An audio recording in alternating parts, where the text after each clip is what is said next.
Hello and welcome to another episode of the Fantasy Football Actuary Podcast. I am once again your host, Brock Talby, the Fantasy Football Actuary. Before we get started on this special Saturday episode, I wanted to wish everyone a happy Halloween. I hope you have some really fun plans for this evening, hopefully safe plans.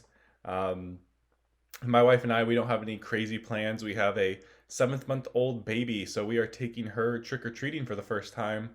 She is dressing up in the cutest little dog costume. She kind of matches our golden doodle, so I'm sure we'll have some picture sessions of them together, and it'll be adorable and it'll be fun. And since she's only 7 months, I will get a lot of candy at the end of the night. So should be a good time. Should be a fun weekend. Hopefully, you guys have similarly enjoyable plans and you stay safe. As always, with the Saturday episodes, we will start with a Thursday night throwback. So, what's up with all these Thursday night games featuring teams that aren't really in any type of playoff contention? I'm just. They have not been very marquee matchups the last few weeks. The one good game against winning teams was moved from Thursday night between the Chiefs and the Bills to a Monday night game. So it's been a struggle, these Thursday night games. Even though these teams, the Panthers and the Falcons that played last night, they're probably better than the Eagles and Giants from last week, but the game wasn't nearly as entertaining, in my opinion. The biggest news from the game was that Calvin Ridley left early in the first half. It came out on Friday that his x-rays did come back negative, which is great news. And he has been diagnosed with a mid-foot sprain. So this likely knocks him out through at least the Falcons' Week 10 bye. If you played Calvin Ridley last night, you're obviously disappointed. If you played a lot of people last night, you're disappointed. But leaving with an injury and getting stuck with only the 4 points that he had before he left, that kind of sucks. Elsewhere in the Falcons offense, Todd Gurley, he continued to plod along his typically uninspiring yards per carry mark to the tune of 18 carries for 46 yards. He did, however, find the end zone. So with Todd Gurley, there's a big debate in my main league because I traded Todd Gurley after week 2. And since then, he's just been racking up all these touchdowns, but he hasn't looked good on the field. So if his touchdowns go away at any point, he is not going to be that good. He's probably going to be irrelevant, really, if he doesn't score a touchdown. He had 46 yards. He had 18 carries. He's not involved in the passing game. Brian Hill rushed 11 times for 55 yards. He looked a lot more explosive than Gurley, and he had 2 catches. I mean, on the season, Gurley and Brian Hill have basically the same amount of targets and catches. It's not like Gurley is hyper involved in the passing game. So if he loses the touchdowns, he's just going to be a detriment to your lineup. So you have to keep playing him probably, and you have to keep hoping for touchdowns. Obviously, right now, my trade doesn't look good that I traded away all these touchdowns. And yes, if I could go back, hindsight's 2020, but Gurley just does not pass the eye test for me. He does not look that good. Julio Jones, he was able to catch 7 of 10 targets for 137 yards. His night started off really hot. He had like 86 yards or something like that in the first quarter. And then it kind of cooled off. A large part of that was due to Matt Ryan only threw 281 yards and an interception. He didn't throw any touchdowns. Similarly, on the Carolina side, Teddy Bridgewater was limited to 176 yards. He had 1 touchdown and 1 interception. His touchdown pass went to Curtis Samuel, of course, and Curtis Samuel also rushed a touchdown in. So he was kind of vulturing the Robbie Anderson and DJ Moore owners and the Mike Davis owners at the same time. But yeah, Bridgewater was the first quarterback on the season not to hit over 300 passing yards against the Falcons. So I saw a lot of people saying that he was a very viable streamer, and he was a decent streaming option, I suppose, but it didn't pan out, and Bridgewater hasn't looked super good on the season. My models only had him at QB 18 this week, so I had tempered expectations, even though the matchup looked good. And as a byproduct of that, Robbie Anderson and DJ Moore were very underwhelming. in what can only be described as the best matchup for wide receivers in fantasy football. So that's not what you want to see. Um, Overall, a slow game, not a very exciting game, and not a lot of fantasy points to take away from it. Next, we'll jump into the NFL newsstand. So, as always, it's COVID news time first.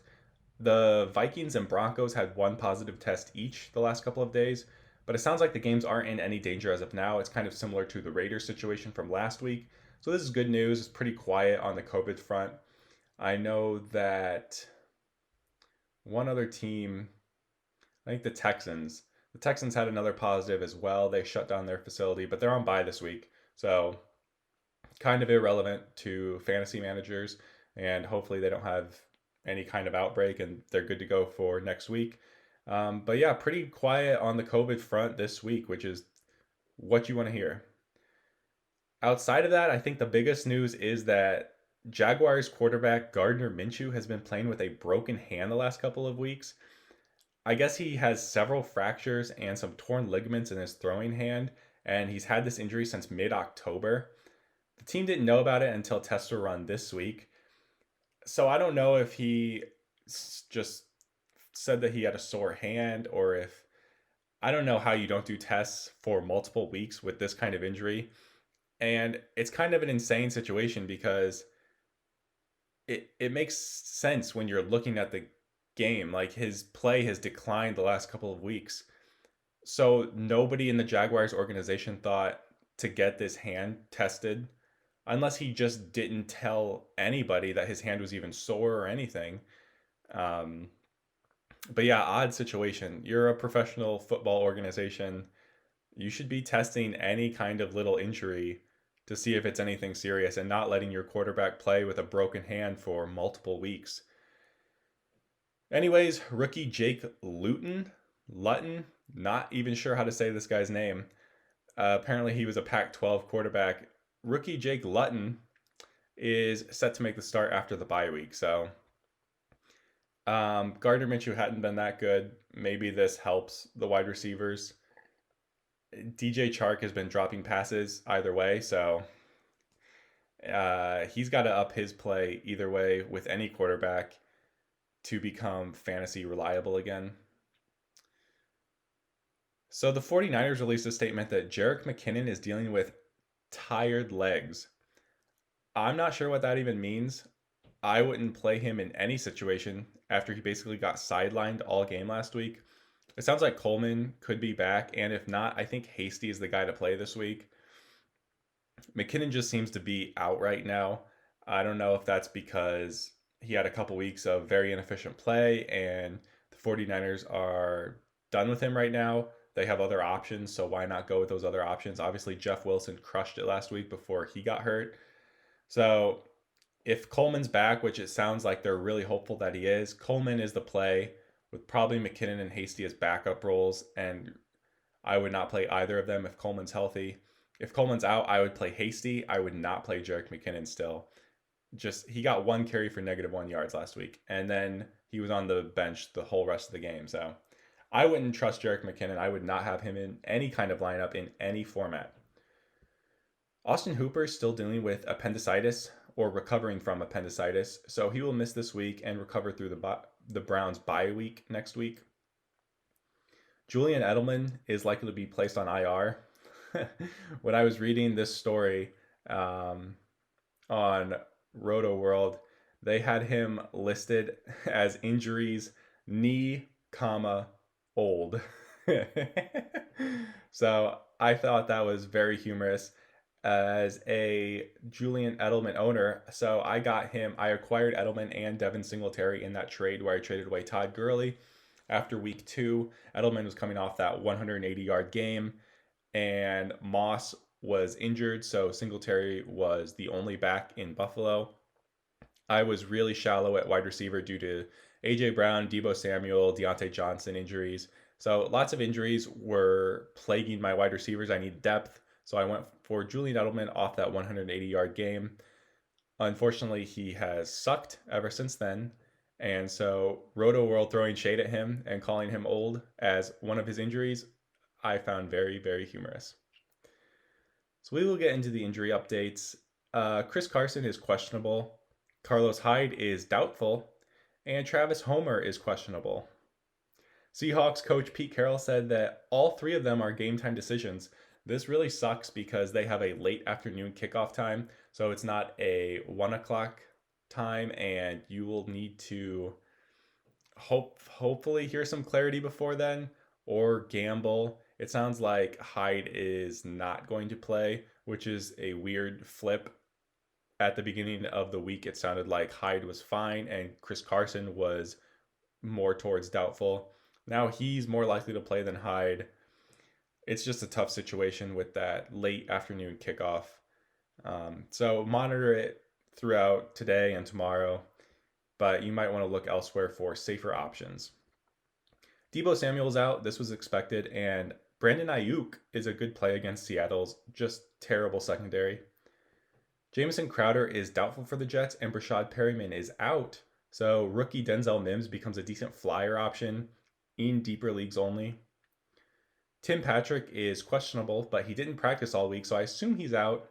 Jerry Jeudy then should have a more prominent role in the offense, and hopefully Noah Fant can have a bounce back week. Hopefully he gets a few more targets.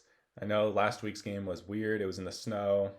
Kansas City was kind of dominating the whole time. Hopefully Fant can get it going in his second game back from injury. Philip Lindsay is questionable with a concussion. Miles Sanders is out, so Boston Scott becomes a viable running back 2 against Dallas. The Dallas defense is awful. They've been trading away pieces this week. It really couldn't get any worse. So whoever they throw out there, they're not going to be worse than what we've seen. But this is a great matchup for Boston Scott. I think he's a very viable running back 2. Allen Robinson and Andy Dalton are both doubtful. They are both in the concussion protocols still. It sounds like the Cowboys are planning on starting seventh round rookie Ben DiNucci. So it should be an interesting Sunday night football game. Michael Thomas is out, and the real question here is, will fantasy managers get a full game out of Michael Thomas this season? It's looking doubtful. He just keeps getting injured, and it sounds like this hamstring injury was serious. So it remains to be seen how long he misses. Devonta Freeman did not practice on Friday, so Wayne Gallman's probably going to lead the Giants' backfield against the Bucs, but they've been the worst matchup for fantasy running backs all year. So I wouldn't start Freeman or Gallman if you could avoid it. Just stay away.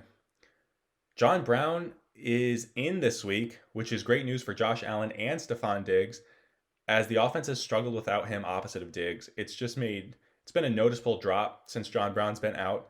They kind of need that other playmaker on the opposite side of Diggs, and gives Josh Allen more options. It frees up the field for Stephon Diggs a little bit more.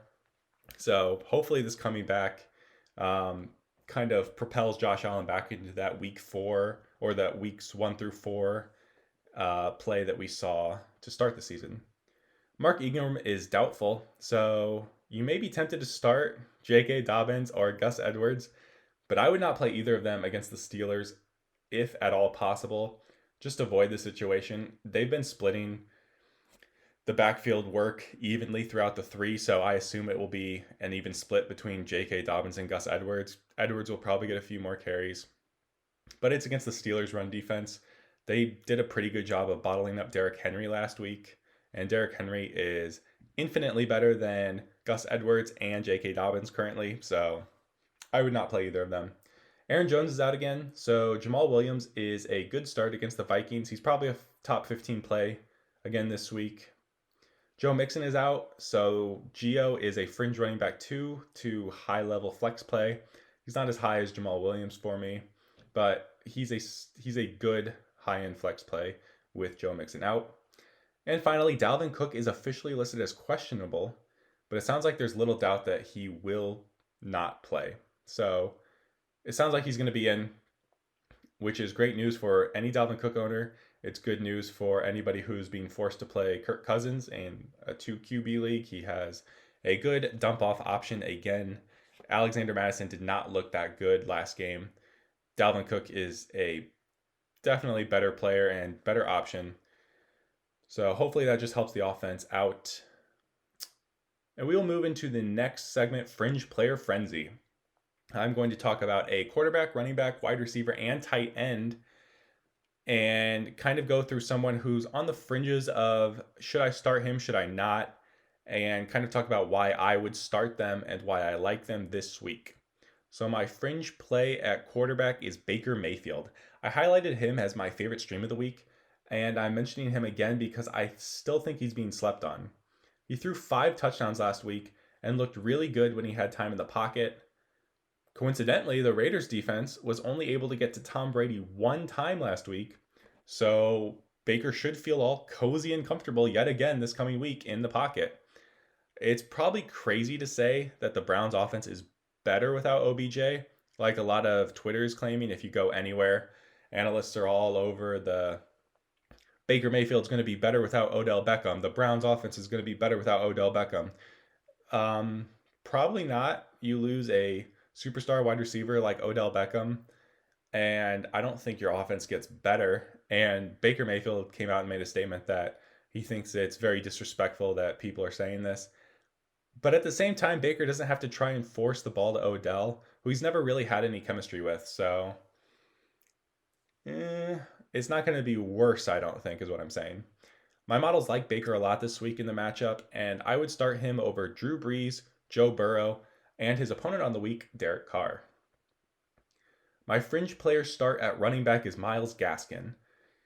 When you look at this, you open up your fantasy football app, Yahoo or ESPN. This doesn't look like the best matchup, and that's why I'm highlighting him here. Because Gaskin's been really good. He would be a good start if you didn't see that he was playing against the Rams. The Rams have not allowed a rushing touchdown in 5 straight weeks, but they have been letting pass-catching backs do work against them, and Gaskin's proven to be a good pass-catching back. With rookie Tua Tagovailoa starting, I'm still not even entirely sure how to say his last name. I always trip over it, so I'm just going to call him Tua. With Tua starting, I wouldn't be surprised to see a lot of dump-off passes to Gaskin as he kind of looks for a safety valve from the Rams' pass rush.